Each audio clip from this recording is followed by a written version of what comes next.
Hello, Hi there. and welcome to another horror review. I'm Randy, And I'm Steve. and this is Scream 6. Or Scream 6. 6. Yeah, Scream numeral 6. Six. Scream 6 Scream 6. Yeah. Yeah, so this one takes us to New York City. This is one of the first. No, because in 2 No, and 3 we go to 2 and 3 we go somewhere 2 we else. go to Ohio, 3 we So go this to is the Hollywood. first time we've been out of Woodsboro in a couple movies. In a couple movies, yeah. Yeah. In like 2 movies.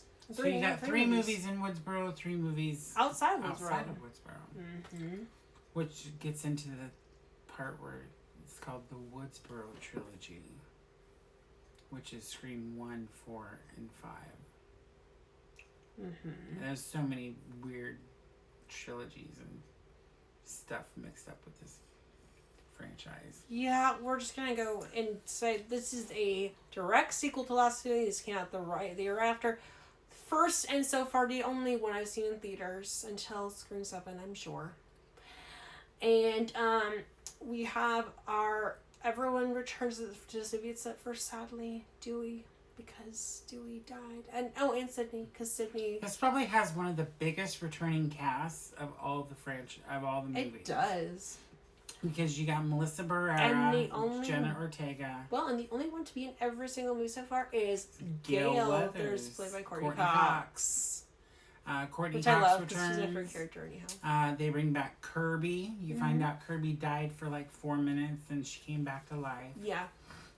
So if this just represents if Kirby can live, anybody I think can be brought back. Almost anybody. Almost anybody. I don't think Schumacher could be brought back. No, But no. That's my personal opinion. Nothing Let's against not him who get believes into that. But I do believe that Jill Roberts could be brought back. Oh yeah. We talked I about think this Emma several Roberts times. is still alive. I think so. I think she could be too. And I think Angelina, whatever her name is, I think she could be alive. she's alive too. And I Mhm. think she could be the killer in Scream 7. She could be. She could be. But a lot of other potentials for Scream 7 based on the cast though so far too, so I don't know. And I think Jennifer Jolie is still alive too. Parker Posey. We should do a movie. We should do a review. We should do like a video just talking about all our theories We for the should. Scream franchise. We should There's totally a do lot that. of things that we could do for that, but because that would make this video too long. But anyways, yeah, we're in New York City.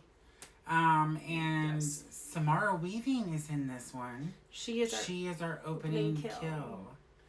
And She's a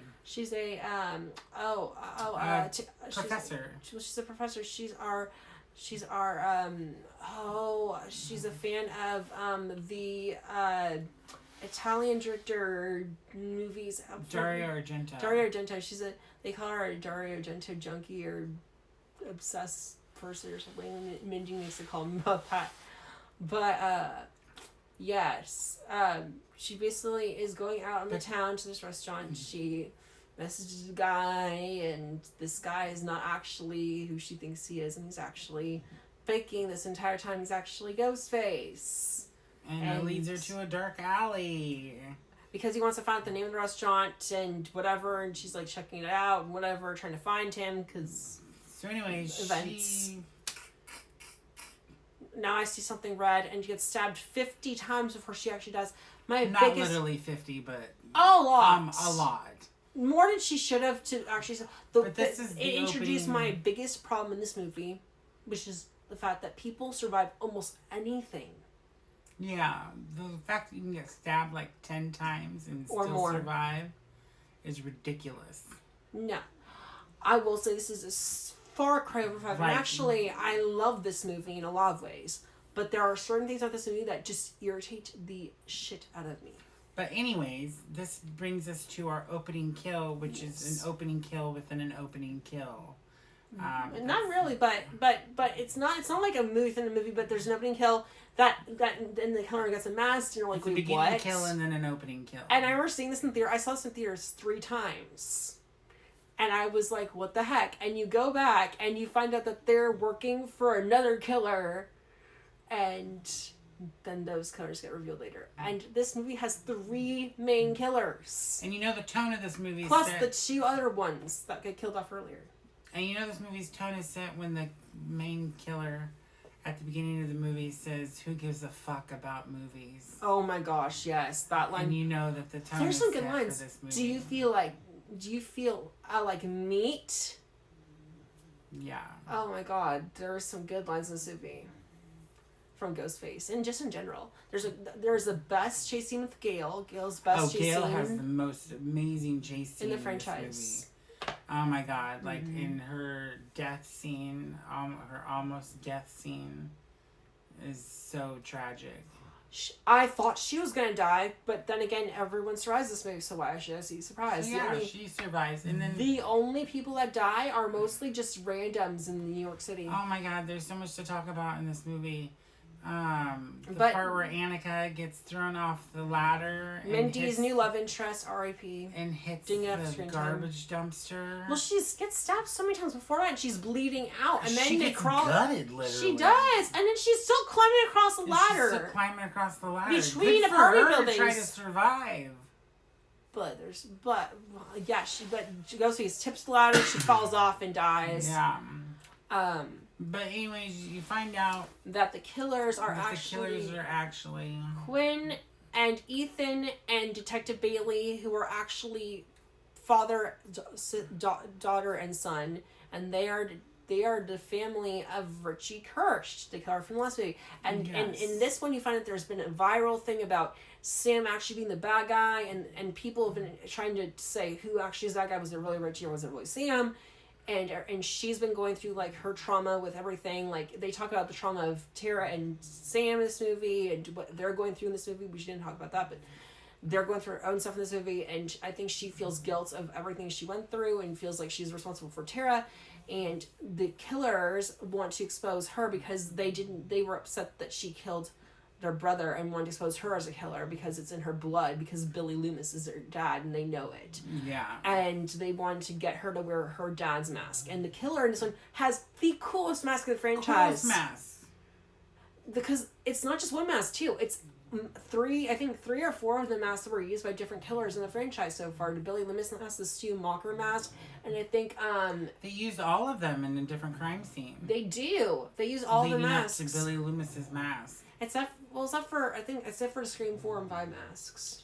No, they used Jill Roberts and Charlie Walker. That's right, they did, yeah. Yeah. Never mind. They found down. JK, they do. Yeah, and they say Jill Roberts is dead in this one, but I don't think she's dead. And they also say Roman Redger did it by himself too. Yeah. And kudos to him for ambition, as Kirby said. I love Kirby in this movie, and Kirby and Gale had some great scenes. But anyhow, I felt so. This one is the most like polarizing, like seesaw type movie. I'd call it for me because Chad gets stabbed like 50 fucking times at the end of the movie. And not forget Mindy. And he survives, and Mindy gets gutted. It's Gale. And Gale gets gutted. No one. There's no way all they survive. If any of these, if any of them should have survived was Gale. If I got any of the injuries in this movie, any of them, I'd be dead after the first one. I'd be totally dead. There's no way anyone would survive it. But that's my biggest. That is one of my biggest problems with things. So I guess we're. But wait, are we on time already? Yeah. Yeah. Well, but I felt so polarizing because I love this movie so much about the cinematography, the soundtrack, the visuals, the locations, beautiful cinematography, beautiful locations, beautiful costumes, some of the best performances. But and I think all the cast from 5 did better in this one than they did in the last one. Oh yeah, Sam's performance was much better. I'm still not a big Sam fan, but I like her better in this than I did in Scream 5. In the end, yeah, with everything that's went down. And I had one of my favorite songs from the franchise yet, Still Alive.